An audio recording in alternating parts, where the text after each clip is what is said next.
Hi, I'm Mike. And I'm Ron. Welcome again to this week's edition of the Fishing Report, our weekly blog coming from you from Naples, Florida. And Mike's Bait House. Now let's get right to the expert, Ron Z. He's going to let you know how the fishing reports should be summing up for this week. Fishing report for this week, we're going to be talking about our snook fishing because it's been red hot, mostly in the Everglades. The Everglades fishing has been just on fire with snook, tarpon, redfish, everything south of Goodland, all the way to Shark River. In fact, there was a big school of fish coming out of Shark River and going north this week. A lot of tarpon out in the Gulf, so get down there. The best baits for those tarpon out in the Gulf, if you don't have live bait, would be these live target swim baits. You could use one of these larger ones like the Golden Shiner or the Sardine, or one of my favorites, the Mullet. So that's the best bait for those tarpon out in the Gulf. Easy to cast, easy to throw to, and they love them. Run them right over top of them, keep them up a little high.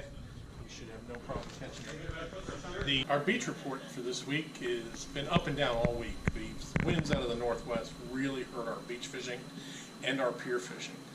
So I believe it's going to get better. We're going to have light winds through this weekend and then through the first part of next week. So the beach fishing and the pier fishing should get better. Right now they're catching quite a few whiting on Keewaydin, along with a few snook are showing up. I think this week we're going to see some snook show up with the tides, and it should be better. This little jig right here with this a polar flash jig in a 1/4 ounce should work very good on the beach. This is a great color. If it's a little murky out there, I would go to a pink or a chartreuse.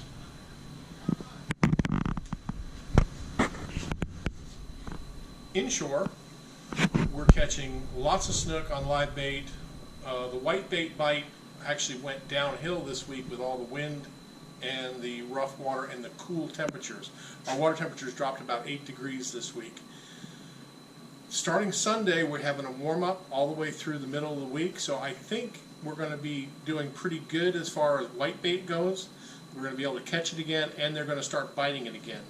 Shrimp did work good through the week, this past week, with the bite being more trout, drum, redfish, those kind of fish.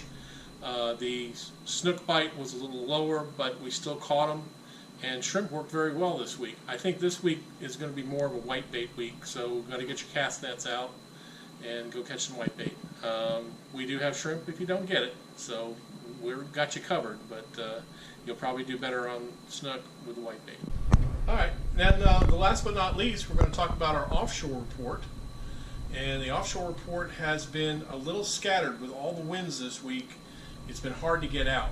But when the guys are getting out a long way, the 80, 90, 100 foot depths, they're catching huge red grouper. Lots of snapper, lots of everything out there. Coming in a little closer, they're getting smaller red grouper, but again, it's been tough to get out. This weekend was the first weekend people were starting to get off. Next week, we should have a Monday, Tuesday, Wednesday, which is not too bad. Thursday, we have a little front coming. Might get tough to get out. There's still kingfish out there, but they've moved off a little further. The ones that were 12, 15 miles are now 20, 25 miles. I think they're going to come back in this week with the bait. I think the bait's going to come back in, so a good alternative if you're not trolling live rig ballyhoo or something like that, or spoons. We have these trolling lures here that work very well. You don't have to put them on a planer. The trolling lures will go down deep enough for the kingfish. If you're going to troll spoons like this, you'll want to get a planer for it. The planers keep them down underneath there far enough to where the kingfish work well. Bait like this, you probably want to rig with a wire. The spoons, you don't necessarily have to rig with a wire. Off the planer, I troll them with about 15 foot of line, 60 pound, and you don't necessarily have to work it with wire. Guys, our fly fishing report for the week, I got to fish both inshore and in the Everglades into the freshwater. And the inshore fishing wasn't bad. We caught some nice snook. We had a red, scattered fish. mostly on subsurface flies, mostly on this little pinfish pattern. Worked very well. It's a little pattern, looks just like a pinfish, made out of laser dub. It's kind of cool. It's we call them laser minnows. We tie them in about 5 different colors, but that one worked pretty good on the snook and the reds. In the bass arena, they were just on fire this week. Fished 2 days in a row, and they literally were hitting the fly as it was hitting the water. So the top fly this week for bass was the Gravedigger in the white and chartreuse. It kind of goes up underneath the water, but honestly, I think anything would have worked because they literally were hitting it as it hit the water. We caught some peacocks this week, which was the first week I've caught peacock bass out in the Everglades.